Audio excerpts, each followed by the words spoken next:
Ranting a trash fiction, getting struck by lightning I got ice-eyed. Transported right into the body of a spineless male lead.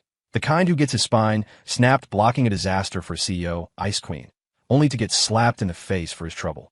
In the original novel, he gets turned into meat paste saving her from a half-ton crystal chandelier. Watching that arrogant woman about to sign her contract, I laughed. Save you? Keep dreaming. I sprinted forward and kicked her right in the shin with full force. Crack! She screamed and pitched forward, landing directly under the chandelier. A split second later, the fixture crashed down. Looking at her bloodied face, I dusted off my pants. My bad. Slipped. I don't get it. I really don't get it. Late at night, in a cheap rental apartment, my roar at the phone screen was loud enough to shatter the hallway lights. My name is Jax Wilder. Like the name suggests, I'm wild. 30 years old, professional debt collector. In this screwed-up society, I have one rule. Never talk when you can throw hands, and never use a fist when you can use a heavy ashtray. But right now, I was losing it. Because I had just finished reading a web novel called Stop Being a Human Shield. Ex-wife begged for mercy. Yes, it's a real story. I wrote it. Check it out if you want. Smack. I slammed my cracked phone onto the sofa. I felt a fire in my chest that I just had to spit out. Pointing at the air, I started ranting. Does this protagonist, Ethan Cole, have a hole in his brain? Huh. This isn't gratitude. This is masochism. A purebred submissive wouldn't take this crap. I lit a cigarette, my hands shaking. Let me break down this dog-water plot for you. The story opens with the male lead acting as a human shield for his so-called CEO wife, Victoria Stone. A half-ton crystal chandelier falls, and he blocks it with his flesh and blood. The result? He's half-paralyzed, covered in gore. And what does the woman do? She slaps him because his blood stained the carpet and calls him bad luck. He endures this for 5 years, blocking 365 minor disasters and 81 death flags, turning himself into a walking corpse, only to be swept out like trash by the Stone family in the end. Fine, it's a tragedy, it's angst bait, I can tolerate it. Later, the male lead meets the heiress of the Sterling family, Serafina Sterling. I thought this was the redemption arc, the true heroine. But the ending reveals she's the heir to a succubus bloodline. She kept the male lead for 5 years, even married him, just to slaughter him like a pig on their wedding night and drain his luck. And the most ridiculous part is the system. The good karma system is actually an ancient parasite. It sucks the male lead dry and mocks him for being an idiot. And that pitiful adopted daughter, Candy, is actually a GM observer. So the whole book is a virtual sandbox experiment. The male lead dies in the end, and the author writes an epilogue thanking Subject 001 for his contribution. This isn't just feeding the readers crap. This is holding their heads underwater in a septic tank and asking if it tastes salty. The more I thought about it, the angrier I got. My heart was pounding, blood rushing to my head. If I were this male lead, I would have wasted every single one of them in the first chapter. Victoria Stone, Serafina Sterling, they can all go to hell. Blinded by rage, I shot up and kicked the humming computer tower next to me. ZZZZT. Maybe I kicked too hard, or maybe the second-hand case was leaking current. A blue arc of electricity shot up my leg. Agony. Paralysis. In the last second before my consciousness faded into darkness, I flipped a middle finger to the sky. God, you thief, if I get a do-over, I'm going to be the maddest dog in the yard and bite these bastards to death. Transmigrating into the melodramatic male lead ding warning. Host attention required. Guillotine, curse, energy detected ahead. Target, Victoria Stone. Countdown, 3, 2, 1. When the emotionless mechanical voice rang in my brain, I snapped my eyes open. I was standing in the corner of a gilded ballroom, clutching a blackened rag, wearing a cheap suit that was a size too small. The air reeked of expensive perfume and red wine. In front of me was a crowd of high society types dressed like human beings but acting like peacocks. In the center of the hall, a spotlight hit a woman. She was wearing a pure, white haute couture evening gown, her neck stretched like a swan, wearing that reserved smile that made me want to punch her. Memories flooded in like a tidal wave. Ethan Cole's memories and Jax Wilder's soul had officially merged. Victoria Stone. I'd recognize that face even if it were burned to ash. She was the heroine from that trash book who treated the male lead like a dog. I looked down at the rag in my hand, then at the woman in the distance. I had traveled into the book, and right into the most suffocating scene at the beginning, the signing ceremony at the Ritz-Carlton. According to the original plot, right now, the half-ton Swarovski crystal chandelier above Victoria Stone's head, affected by the guillotine curse, was about to fall. And the idiot original host, Ethan Cole, under the coercion of the system, would rush over like a lapdog, block the disaster with his back, and receive a resounding slap in return. The system in my brain was still chattering. Warning. Guillotine, curse activated. Host hesitation has caused a critical situation. Save her immediately. Countdown 2 seconds. Failure to save will result in a deduction of 5,000 luck points and a level 1 lightning strike penalty. The corners of my mouth split open in a hideous grin. Save her? I'll save your grandma's bow-legged cat. A second ago, I was dying of rage in my apartment, and now you want me to be a simp? Keep dreaming. Watching Victoria reach out to sign the billion-dollar contract, I moved. But I didn't rush over tragically like the original host. I slammed the rag onto the floor and roared. Move! Everybody get the hell out of my way. This shout was full of power, carrying the menacing aura I'd cultivated from years of debt collecting. It scared the color right out of several socialites holding champagne nearby. Victoria heard the noise and turned in shock. When she saw me charging like a mad bull, a flicker of disgust crossed her eyes. Ethan, what kind of crazy are you? She didn't finish her sentence. I was already in front of her. According to the book, I should hug her and expose my back to the chandelier. But I didn't. Using the momentum of my sprint, I dropped low for a standard slide tackle. But I wasn't tackling a soccer ball. I was tackling Victoria Stone's shins, currently perched on 4-inch Jimmy Choo heels. See ya. Crack. A crisp sound. Bone meeting hard leather shoe.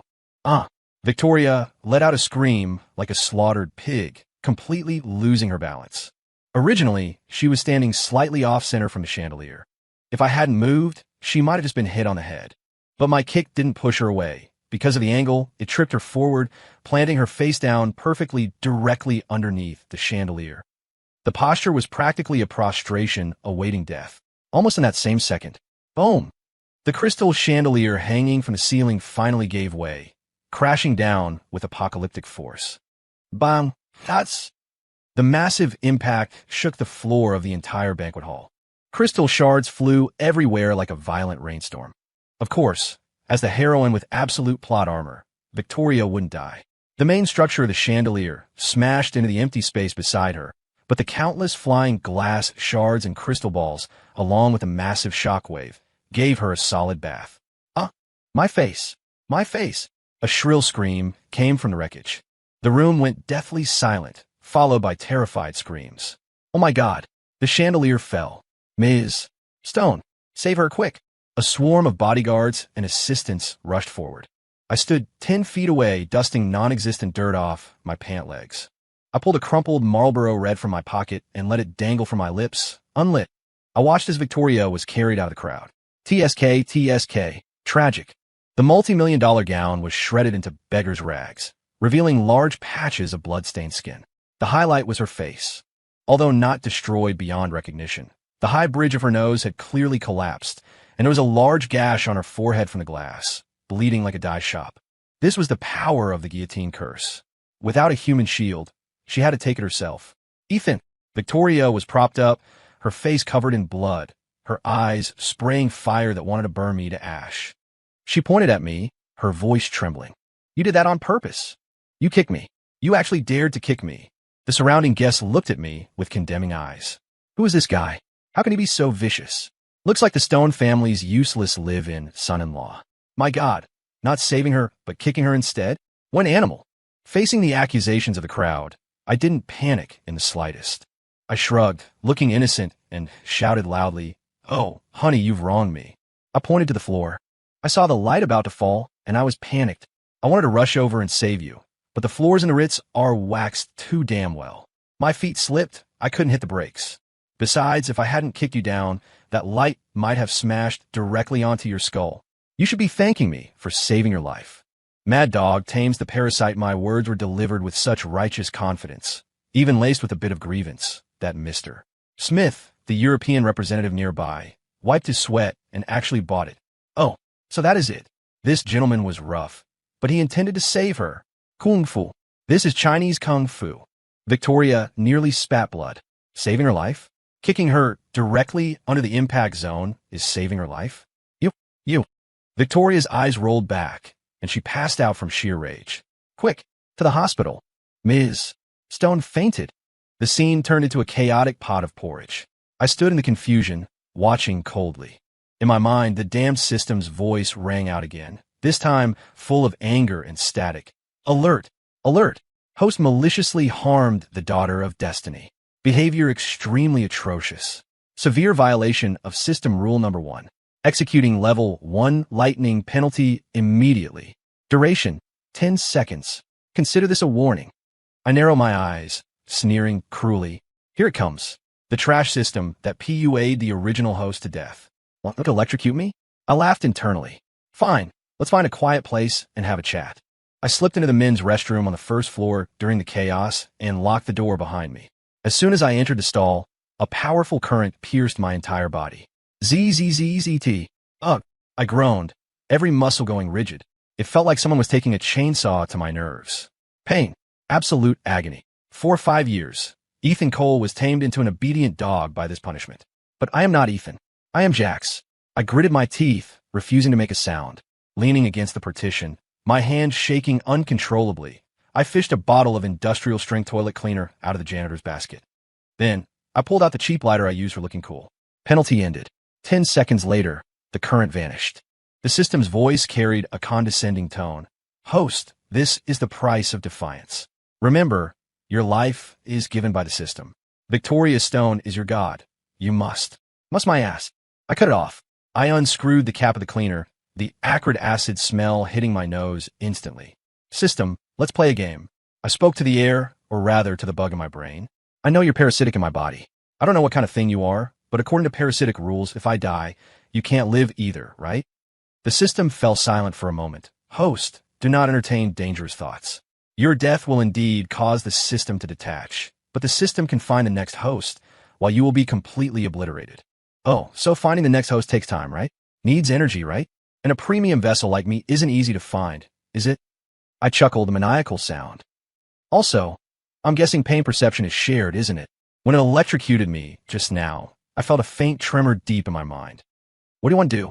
The system's voice finally held a trace of wariness. Do? Just teaching you a lesson. I flicked the lighter. The blue flame danced in the dim restroom. Without hesitation, I pressed the flame directly against my left pinky fingernail. Sizzle. The smell of burnt flesh wafted up instantly. The piercing pain would have made a normal person scream. But I just grinned, eyes bulging, staring dead at the fire. Ah! A scream exploded in my brain, absolutely miserable. It wasn't my scream. It was the system's. Stop. Stop it. It's hot. It hurts. The system's electronic voice cracked, turning into a sharp insect-like screech. I knew it. This thing is afraid of pain, and it's more afraid of pain than I am. Is that all? I didn't stop. I increased the flame. Let's try something more exciting. I picked up the bottle of heavy-duty toilet cleaner and made a move to pour it into my mouth. 1 bottle of this, and my esophagus, stomach, and intestines will rot. That corrosion pain should be 10 times better than burning a finger, right? What do you say, system? Don't. Dad, Daddy, Grandpa. I was wrong. The system completely collapsed. It had never seen such a crazy host. Previous hosts would kneel and beg for mercy after a little shock. This lunatic burns himself and wants to drink drain cleaner? Don't drink. Do not drink. If this body breaks, I'll take heavy damage too. Stop. I held the bottle at my lips, asking coldly, gonna shock me again? No more shocks. Absolutely no more. Still wanting to be a simp? No more. You are the boss. You make the rules. Can I drain Victoria Stone's luck? Yes. You can drain it. As long as you're happy, suck her dry. Only then did I release the lighter and toss the cleaner back into the basket. My left pinky was burned black, stinging like hell, but my heart felt incredible. That's better. I shook my hand, fixed my messy hair in the mirror, and flashed a ghastly pale smile. From today on, change your name. Don't call yourself the Good Karma System. It sounds unlucky. From now on, your name is Lucky. The system responded tremblingly. Yes. Lucky acknowledges. Also, activate plunder mode. I've taken 5 years of crap. Now I want it back with interest. Plunder mode activated. Current target, Victoria Stone. Detected host is in a state of extreme rage. Plunder efficiency increased by 200%. Good. I pushed open the restroom door and strode out. Stone family, I'm coming back. Hope you're ready for the mad dog. Bad luck plagues the ex-wife when I returned to the Stone family villa. It was already 10 o'clock at night. It was a luxury villa halfway up the hill, not quite the top-tier Olympus estate, but it had some status in Los Angeles. I pushed open the heavy carved door. The lights were on, but the atmosphere was as depressing as a funeral parlor. My mother-in-law, Martha Stone, was sitting on a leather sofa, holding a plate of sunflower seeds, shells covering the floor. Her harsh face was full of anxiety and rage. Seeing me enter, Martha jumped up like a cat whose tail had been stepped on.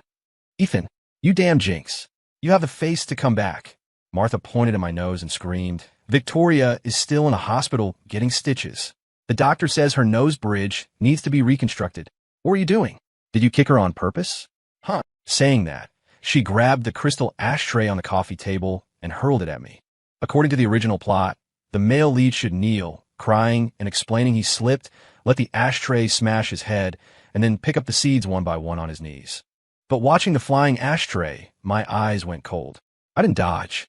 I reached out and caught the heavy crystal object. Thud. Solid catch. Martha froze. "This waste. Dare to catch it?" "Mom, you're getting old. Don't get so worked up. You'll have a stroke." I casually tossed the ashtray onto the priceless mahogany coffee table. Bang! A loud noise. The thick tempered glass top cracked like a spiderweb. Martha trembled in fear, dropping the seed plate. You. She pointed at me, fingers shaking. "Are you rebelling? That's Victoria's favorite table. It cost $8,000. I slowly walked to the sofa, sat down, and propped my feet up on the cracked table. $8,000? For this broken glass? Terrible quality. You definitely got scammed." I looked at Martha, my eyes carrying a chilling banditry. "Also, Mom, I just got out of the mental hospital. The doctor says I have severe mania and violent tendencies. Can't handle stimulation. Especially the sound of dogs barking. You were barking too loud just now. My brain was buzzing, almost lost control of the knife in my hand." Saying that, I pulled a fruit knife I bought at a hardware store on the way back from my pocket and started peeling an apple. The blade flashed. The long peel came down in one unbroken line. Martha looked at the gleaming knife, then at my expressionless face, and suddenly felt her throat go dry. "This waste.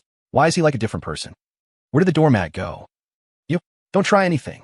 I'll call the police," Martha shouted, sounding fierce but weak inside. "Call them. I bit into the apple. While you're at it, tell them how you've abused me for 5 years.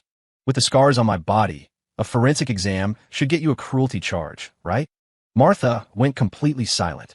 She knew the Stone family owed Ethan a lot. If it blew up, where would their reputation go? Just then, the sound of a car came from outside. Victoria was back. Supported by 2 bodyguards, she walked in with difficulty. Victoria looked absolutely miserable. Her entire face was wrapped in gauze like a mummy, revealing only eyes and mouth. Her leg was in a cast, limping as she walked. The once arrogant female, CEO, now looked like a wounded soldier fresh from the battlefield. Seeing me sitting on the sofa, eating an apple like a king, fire instantly sprayed from Victoria's eyes. "Ethan!" The shout pulled at the wounds on her face, making her hiss in pain. "Get out! Get the hell out! This house doesn't welcome you." Victoria pushed the bodyguard aside and grabbed a vase to throw. But she forgot her leg was injured. As soon as she exerted force, she lost balance. Ouch! She pitched forward, performing another classic faceplant. And this time, unluckily enough, her face hit right on the edge of the coffee table I had cracked. Crack!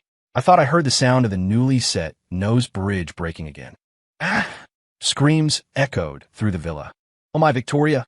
Martha rushed over like a madwoman. "Why are you so careless?" I sat on the sofa, didn't move a muscle, just shook my head helplessly. TSK, wifey, why bother? I told you the table quality was bad, but you insisted on testing its hardness with your face. "Ethan, I'm going to kill you." Victoria lay on the floor, tears and snot flowing from pain, soaking the gauze. Ding! Detected extreme resentment from target Victoria Stone. Looky tip. Activate luck plunder. Can overdraft her next 5 years of good luck and convert it into immediate bad luck critical hits. In my mind, Lucky's sycophantic voice sounded. I sneered internally. Suck her dry. Make her the queen of bad luck. Command received. Plunder beginning. The next second, a weird scene unfolded. Martha struggled to help Victoria up and tried to give her water to calm down. Victoria took the cup and took one sip. Cough, cough, cough, cough. She suddenly coughed violently, her face turning liver-colored. What's wrong? What happened? Martha was terrified. Choked into the windpipe. Victoria rolled her eyes, feeling like her lungs were exploding. Even drinking cold water clogs the teeth. That was the feeling. Finally catching her breath, she tried to sit down. Twang! The spring inside the leather sofa under her, but suddenly snapped. A sharp steel wire pierced through the leather and stabbed right in her rear. Ow! Victoria launched into the air, clutching her butt and hopping around the living room. What is wrong with this sofa? We bought it yesterday. Martha was about to collapse. It wasn't over. A large mosquito, seemingly from nowhere, wobbled in front of Victoria. It didn't bite anywhere else. It landed precisely on her exposed eyelid. Slap! Victoria instinctively slapped it. The mosquito died, but she used too much force and slapped her only remaining good eye swollen. Watching this comical scene, I finally laughed out loud. Ah, wifey, with luck like yours, it's a pity you don't buy lottery tickets. I stood up and stretched.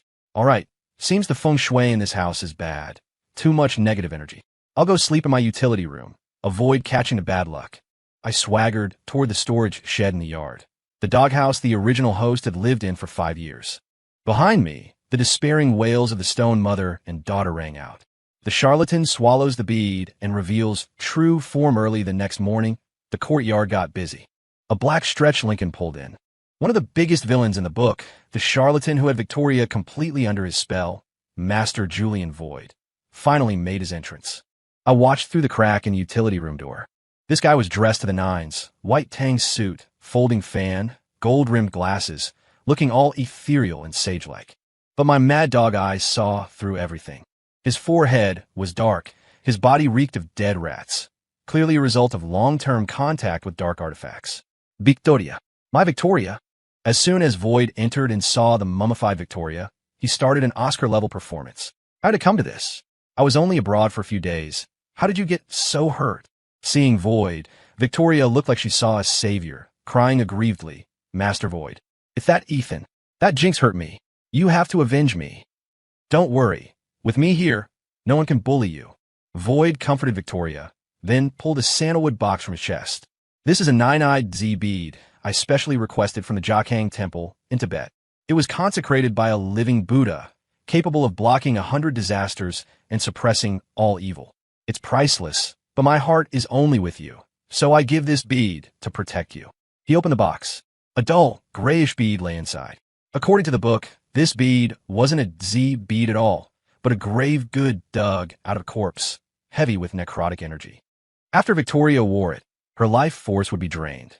This was step 1 of Void's pig fattening plan. The original host tried to stop it and got scolded like a dog. Now, I kicked open the utility room door and walked out.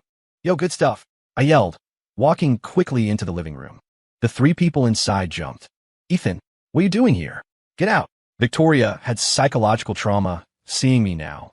I ignored her, staring straight at the bead in Void's hand, eyes shining. This is the legendary 9-eyed Z bead. TSK, this patina, this texture, definitely an old piece. Void paused. He thought I would cause trouble or question him like before, but I was praising him. He adjusted his glasses, smiling smugly. Seems Mr. Cole is also a man of culture. Too cultured. I dashed in front of him, and before he could react, snatched the box. Such a good item. Giving it to Victoria is a waste. With her luck right now, she'd shatter anything she wears. If she broke it, wouldn't that be a waste of heavenly treasure? Yo, what do you want? Give it back. Void panicked, reaching out to grab it. I dodged sideways, tossing the bead in my hand. Master, since this bead is so spiritual, it must be full of Buddha nature. Buddha said, if I don't enter hell, who will? I see your forehead is dark, Master. Have you been having nightmares lately? Neck feeling cold. Void's face changed. I hit the mark. People who play with dark artifacts always suffer backlash. Nonsense. I cultivate my character. Evil cannot invade. Is that so? Dare to prove it. I held the bead, smiling brightly. Such a treasure. It's a pity for you to keep it. Why not? Use it right now. Use? How? Orally, of course. My face suddenly dropped, the playful look vanishing, replaced by a fierce hostility. I stepped forward, my left hand clamping onto Void's jaw like an iron vice. MMPH, what are you doing? Let go. Void was a charlatan who only had a sharp tongue. He was no match for me. He struggled, but under the grip strength I built from collecting debts, he was like a chick. Master, they say poetry in the belly creates grace, but a Z bead in the belly makes life harder. Eat it, and you can become a Buddha on the spot. My right hand held the thumb-sized bead and shoved it ruthlessly into his open mouth. MMPH. Void's eyes nearly popped out. I gave him no chance to spit it out, punching him right in the Adam's apple. Gulp. With a muffled sound, the corpse oil-soaked bead was forced down his throat. Cough, cough, cough, cough. I let go, and Void felt his knees clawing at his throat, trying to vomit it up. But it was a dead man's object. Once inside the body, it took root. Almost instantly, Void's face began to change. His ruddy complexion turned pale, then a deathly gray. Cold. So cold. He rolled on the floor, clutching his stomach, convulsing, spitting black foam. The necrotic energy was attacking his internal organs. Master Void, what's wrong? Martha screamed. Murder. Ethan is killing people. I stood aside, clapping my hands, looking innocently at the twitching Void. Oh my master, what's wrong? Is the bead unclean? Wasn't it consecrated? Why the reaction? Guess your faith isn't devout enough. Or maybe it's actually a harmful object. I looked coldly at Victoria. See that? That's the treasure you wanted. If I didn't feed it to him, the one lying on the floor in a few days would be you. Victoria stared blankly at the foaming Void, then at my cold face, her brain in chaos. That bead really had a problem. Aren't you calling an ambulance? I kicked Void's butt. Any later, and the master is going to meet the real Buddha. 10 minutes later, the ambulance wailed in and took the break-dancing Void away. The villa was in chaos. I took the chance to slip into the master bedroom, Victoria's room. Not for anything else, but to take money. The original host gave all his salary cards to Martha. He only had $500. That won't do. I need money to leave this novice village. I expertly opened the safe. Don't ask how I know the combo, original memories, and took out stacks of cash, about 2 or 30 grand. This was a fraction of what the original host earned in 5 years. I shoved the money in my pocket, found the marriage certificate, and tore it to shreds. Lucky, let's go. I called out internally. Host, where are we going?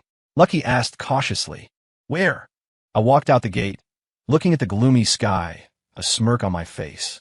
To the antique district, we're going to find that succubus heiress. Heard she's rich? Perfect. I need an ATM. I don't want to stay in this stone hellhole for another minute. Once I level up, I'll come back and wipe this nest out. I left the place filled with the original host's blood and tears without looking back. Behind me, the villa faded into the distance.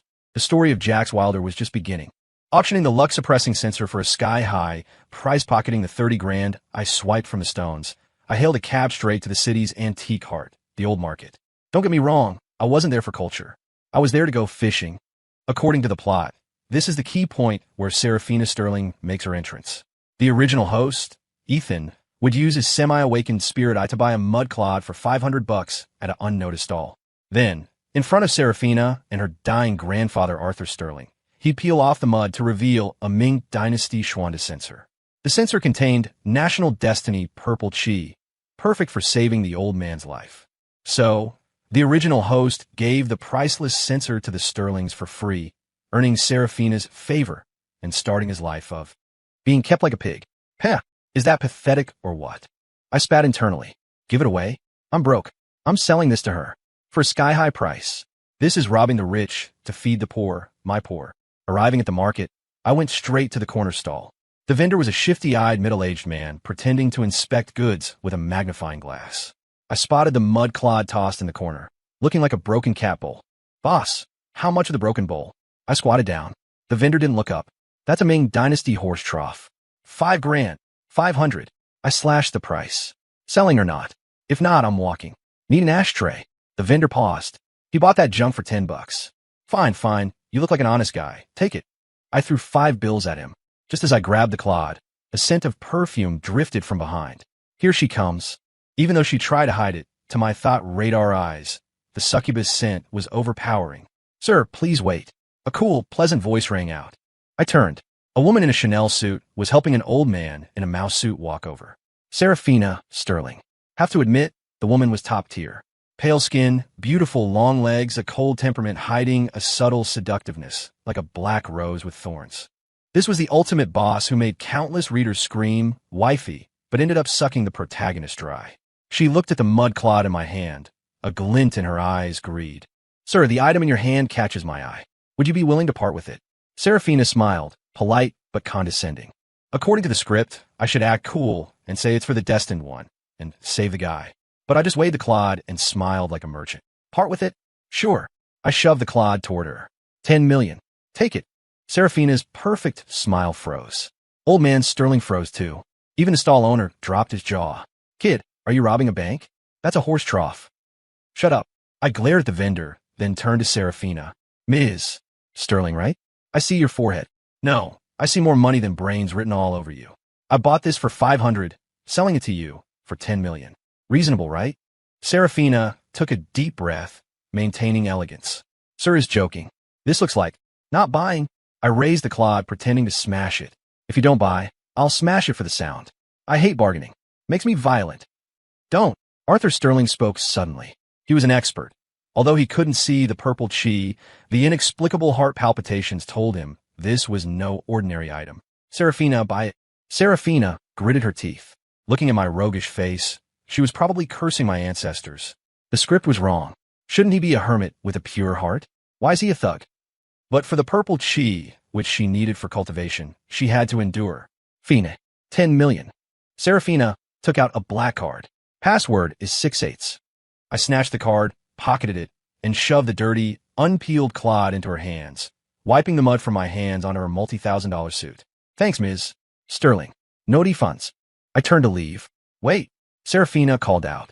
Since sir can see this item is special, you must be an expert. My grandfather is ill, good sir. Not treating him.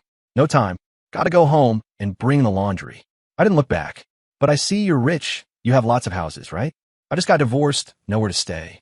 If you really want to thank me, lend me your Cloud 9 estate. Serafina froze. Cloud 9? That was the king of villas. She just bought it. How'd he know? But thinking about it, this was the perfect chance to pen the pig. Since sir asks, it is my honor.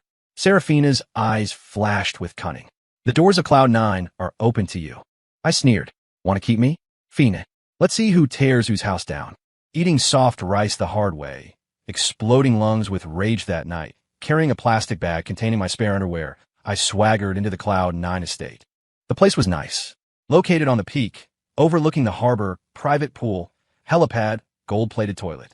Sir, this is the room prepared for you. Serafina had changed into loungewear. Conservative, but the silk clung to curves that were heart-stopping. She led me to a guest room. No need. I pointed to the massive master bedroom, facing the ocean. I'll take this one. Good feng shui. Serafina's smile stiffened. That is my room. Oh, well, it's mine now. I threw the plastic bag onto the $1 million custom bed and sat on it to test the bounce. Okay, a bit soft, but passable. You go sleep in the guest room. Change the sheets. I don't like the smell of other people. Serafina's knuckles turned white on the door handle. She had never been kicked out of her own room. But for the grand plan, to fatten this true dragon, she endured. Okay, rest well, sir. She said it through gritted teeth. Over the next few days, I activated ultimate mooch mode. Serafina tried everything to please me, mostly to lower my guard and nourish my luck. Morning, the butler brought an Italian handmade suit worth thousands. I looked at it. Fabric's nice. Absorbent. Then I threw it in front of the bathroom door as a floor mat. Noon, Serafina sent a limited edition Ferrari key. I took it and drove Uber Black all afternoon. Because I was rude, insulted passengers, and made them push the car, the multi-million-dollar car got banned from the platform and made the news. Mystery tycoon drives Ferrari for Uber just to humiliate riders.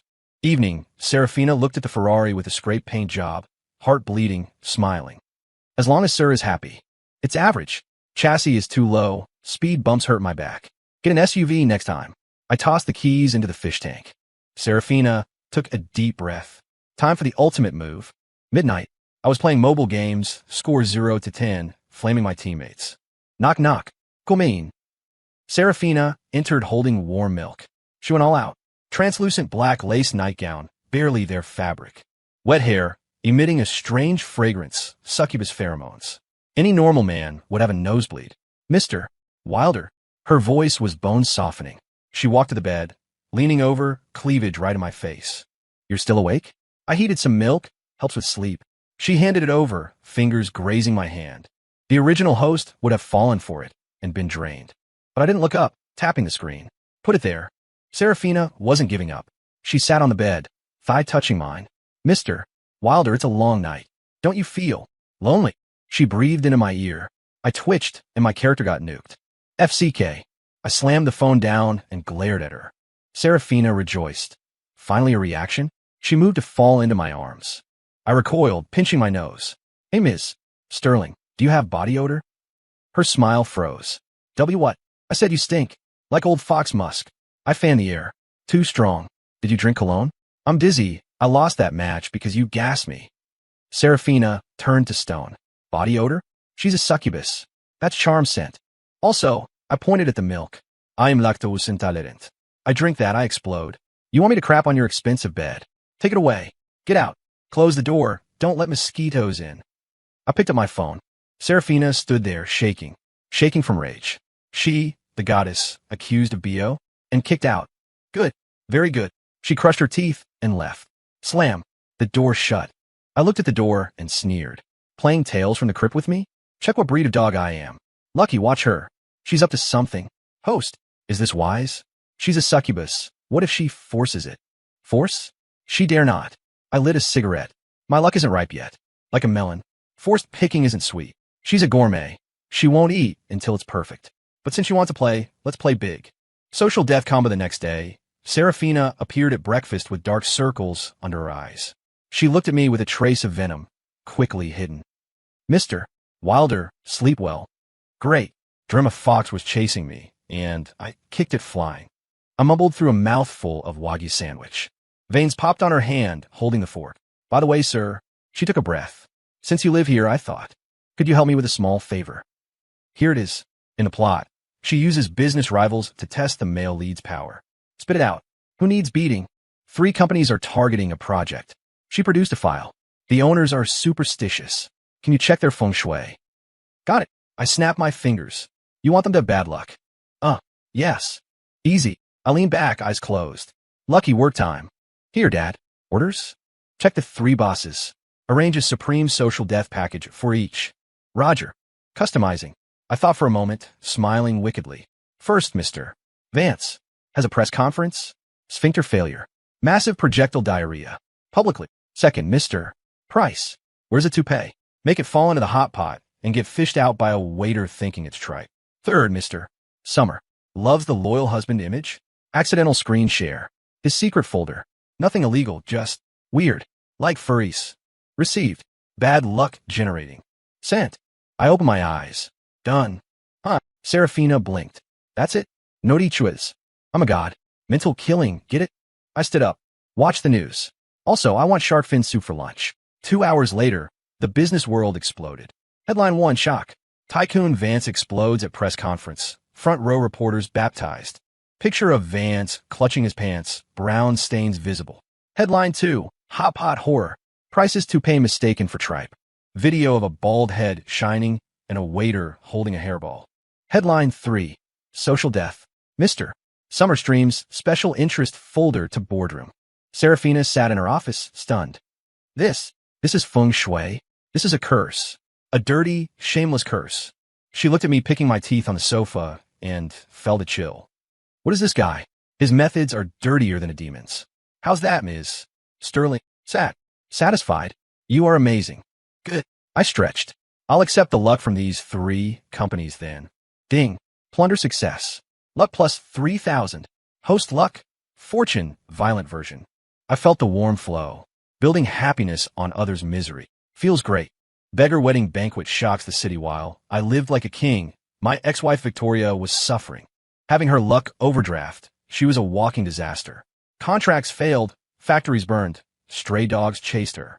That night, Serafina and I went to a 3-star Michelin restaurant. At the door, a ragged figure knelt before our car. Ethan. It was Victoria. In days, she had lost her CEO look. Dirty bandages, matted hair. Ethan, save me. She cried. I was wrong. Void is a fraud. Only you were good to me. Come back. She reached for my pant leg. I stepped back like dodging a virus. Serafina frowned, about to call security. I waved my hand. Oh, ex-wife? Looking rough. I look pained. Hungry? Look at you. Victoria saw hope. I knew it. Take me home. I'll treat you well. Home? No way, my dog needs space. I cut her off. I turned to the waiter. Go get the bag from that table that just left. The waiter paused, but obeyed. I took the fancy bag, squatted, and handed it to Victoria. Victoria, I'm sentimental. These are Michelin star bones. High-quality Wagyu. The golden retriever at that table didn't finish them. Eat up while it's warm. Victoria stared at the bones. Cleanly gnawed. You want me to eat this? She looked in disbelief. You treat me like a dog? Tisk, watch your mouth. Dogs aren't as unlucky as you. I shoved the bag into her arms. Eat or don't. Ms. Sterling, let's go. The smell is ruining my appetite. I pulled Serafina away. Behind us, Victoria screamed and smashed things. In the car, Serafina watched the mirror. She felt strange. This man is ruthless to the woman he loved for 5 years. Does that mean his kindness to me, barely visible, makes me special? This prodigal son, illusion made the succubus actually feel a desire to conquer him. Mr. Wilder, do you feel nothing for her? I blew smoke, looking at her sideways. Feelings? Ms. Sterling, I don't have a heart. It was eaten by dogs 5 years ago. All that's left is a bad temper. So don't love me. But if you give me money, I'll treat you like a queen. Serafina. Succubus reveals form on wedding nighttime flu. A month passed. I turned Cloud 9 into my redneck paradise. Dug up orchids to plant onions. Raised carp in the infinity pool. Serafina's blood pressure spiked, but the harvest day was near. She sensed the golden dragon, actually the gluttonous worm, in me getting fat. Soon. Late night, Serafina looked in the mirror at her glowing back tattoos. 3 days. Wedding night. I'll eat you whole. Meanwhile, next door. Luck, 99999 plus worm evolution, 90%. Lucky. Yes, Dad. Is the fox getting impatient? Yes. She's prepping the swallow dragon spell. Wedding in 3 days. Wedding. I rub my chin. Good. Tired of soft rice. Time to hunt. 1,000-year succubus. Tastes better than monk meat, right? Dad, you mean? Set the table. My eyes flashed gold. Let's teach these villains a lesson. Swallowing sky dragon soul breaks the void, Mr. Wilder, I think. We should get married. Breakfast, 3 days later. Serafina stared at me with love. I sprayed lobster meat everywhere. Cough. Mary. I looked at her. Ms. Sterling, you crazy? We met a month ago. Serafina wiped the shrimp off her face, smiling sadly. I know it's sudden, but I'm serious. She walked over, hand on my shoulder, scent invading my nose. I feel your fiery heart. My grandfather wants to see me settled. Only you are worthy. So, marry me. She knelt, producing a pigeon egg diamond ring. The script flipped. 5 million, she corrected. Sure. I pocketed the ring. I am shallow. I follow the money. Serafina hid her disdain. Great. Wedding day, after tomorrow. Fine. But I plan the wedding. I like it grounded. No problem. Beating God in the laboratory 2 days later. The Ritz-Carlton. The style was wrong. Instead of luxury, it looked like a beggars' union meeting. My retro wedding. Greeters were homeless guys in rags, paid $200 each. Red carpet was green plastic turf with plastic flowers. Music was a rural funeral band, playing a mournful tune. Serafina, in a $1 million dress, looked ready to kill. This is grounded. Endure it, miss, the butler whispered. I know. I walked on stage in a $50 red suit. Below sat elites, mixed with beggars, eating aggressively. Quiet. I tapped the screeching mic. Today is my big day. Thanks for coming to eat. I know you think I'm a mooch. Correct. I am. Ms. Sterling insisted on marrying me. What can I do? The crowd gasped. Serafina walked up, faking sweetness. Honey, you're funny. She pinched my arm. Ouch. I pulled away. The officiant? Master Julian Void, fresh from the psych ward, drooling. Bow to heaven. We bowed to air. Bow to husband and wife. We faced each other. Wifey tonight. We play hard, I whispered. Her eyes flashed green. Don't worry, hubby. You'll be in heaven. Truth in the cage, the ceremony ended. We entered the wedding room in the villa, decorated in red, smelling of soul-confusing incense. Click. Door locked. Serafina turned, gentleness gone, replaced by hunger. She ripped off her veil. Finally, she walked toward me, dress falling to reveal purple succubus armor. Tattoos glowed. Ethan, do you know how hard it was to tolerate you? You vulgar waste. But it doesn't matter. Once I eat you, I become immortal. I lean back, smoking. This mask off? Can we have some romance? That face causes ED. Id. She sneered. My incense paralyzed you. Your soul is fading. She pounced, straddling me. Open wide. Let me taste. She lowered her head, fangs bared at my neck. Just as she struck. Lucky. Bite her. Mad Dragon unleashed, the ultimate battle sizzle. Ah! A scream tore through the villa. I had shoved the burning cigarette, but directly into her open mouth. Ah! I sat up, eyes clear. How are you not drugged? Serafina spat the butt, tongue blistered. I'm a succubus. That's 1,000-year incense. God! I grab her neck, lifting her. Sorry, I'm not a god. I'm a mad dog. Mad dogs don't fear drugs. Let go. She struggled. Eat me? Pay up. I'll take your essence. What are you doing? She felt it. The gold dragon in me was actually a black abyss. Alert. High energy source. Lucky requesting meal. Granted, a black worm shot from my brow, turning into a black hole over her head. Seraphina screamed as purple lights streamed from her into the hole. She aged rapidly. In minutes, the goddess became a withered hag. Devour complete. Luck plus 500,000. Trait acquired. Succubus body. Charmax. Lucky evolved. Sky swallowing dragon soul. Burp. Lucky became a black dragon shadow. I dropped the hag. She wasn't dead yet. Tastes average. I wiped my hands. Now, Ms. Sterling, let's talk about the truth of this world. Before I could interrogate her, the room shook. Space vibrated. Wallpaper peeled to reveal void. The chandelier became code. The window showed static snow. What is this? Warning. World logic error. Core NPC Seraphina damaged. Plot collapse. Unknown intervention. Force correction. The door vanished. White light shot in. A little girl walked out. Pink dress, one-eyed ragdoll. Candy. Number XY001. You deviated from script. Devoured core NPC. Violation of containment rule 73. Who are you? Observer 07. God of this world. She raised the doll. Red light filled the room. Executing format. Restarting world. Space compressed. Data chains wrapped around me. Pressure worse than gravity. But I laughed. Format. Restart. Screw you. Lucky. Eat. I bit the data chains. It's all energy. The dragon soul roared and devoured the code. Impossible. Candy panicked. You want to delete me? I rewrite the script. I charged, grabbing her doll. I remembered the finger burning. Flick.